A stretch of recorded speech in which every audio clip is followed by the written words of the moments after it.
18th of January 2002. A Lufthansa flight from Katowice to Frankfurt. Suddenly, oil fumes fill the cockpit. They are so intense that the pilots become sick. Captain Andreas Tittelbach recalls the event. Eventually, we put our oxygen masks on and something amazing happened. We became awake and could think clearly, and realized only then that our cognitive ability and performance had been considerably impaired. 8 years later, Charlotte, United States. The crew of a US Airways flight leaves the airport in ambulances. An incident with the cabin air occurred on board of a Boeing 767. The crew complained about strong headaches and feeling unwell after a dirty sock smell was noticed. Also, 8 passengers had to receive medical treatment upon arrival at the airport. 1 month later, Lufthansa Flight 753 from Hyderabad approaching Frankfurt International Airport. An oil smell is noticed by the cockpit crew. The pilots don their oxygen masks and succeed in landing the aircraft. The aircraft manufacturer Airbus does not wish to answer specific questions. By email they claim, quote, Airbus aircraft are designed so that under normal operating conditions clean cabin air quality is assured. Normal operation conditions. So what happens in abnormal conditions? The German Pilot Association Cockpit is very concerned. Their spokesperson explains why. From time to time, crews and passengers get exposed to very toxic substances.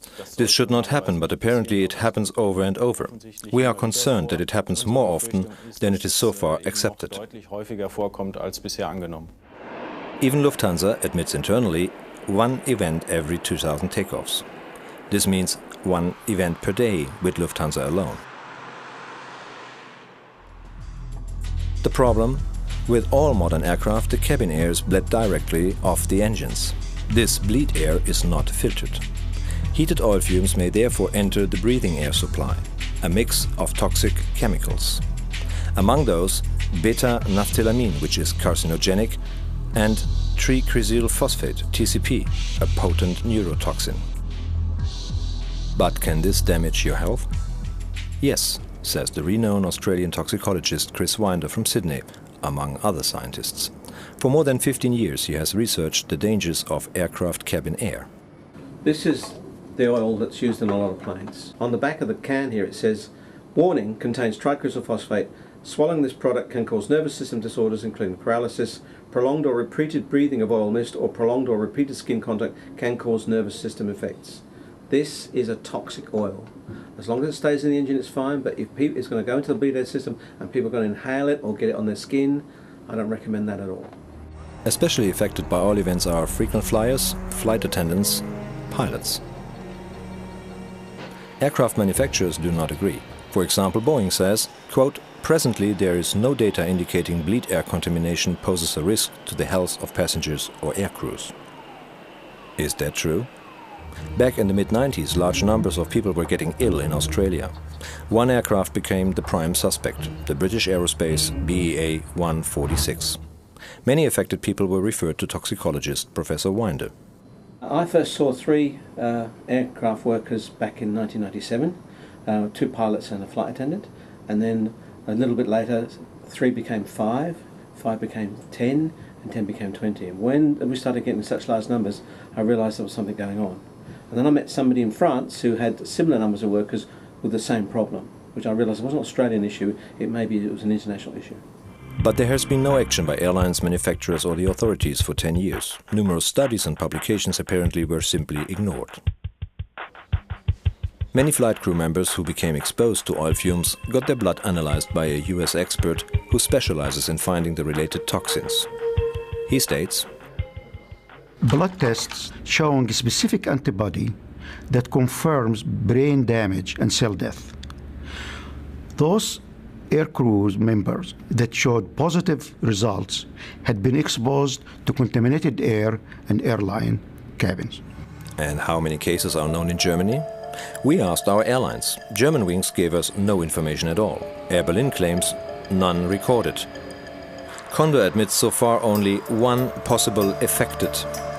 And Lufthansa tells us, quote, in the past 4 years our flight medical service has not documented a single case. Strange.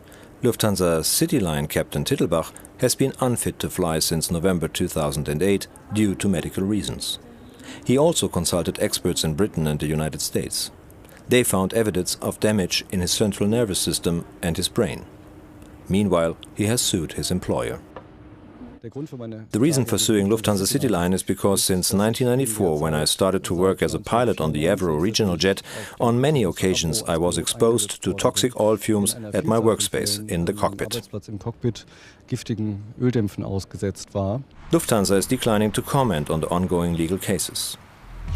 This issue was treated differently in the late 90s in Australia. Manufacturers and airlines were questioned in front of a Senate hearing.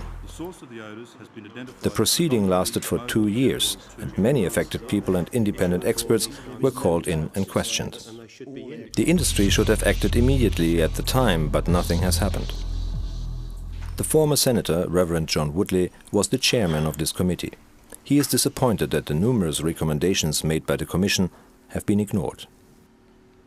I believe the airline's behaviour has been appalling, and the behaviour of the manufacturer is even worse because, of course, they deal with a number of airlines around the world, and even though a number of cases have been settled in court, they've never admitted that it's the problem of the fumes which causes long-term suffering and health effects upon pilots and flight attendants, and sometimes even with passengers.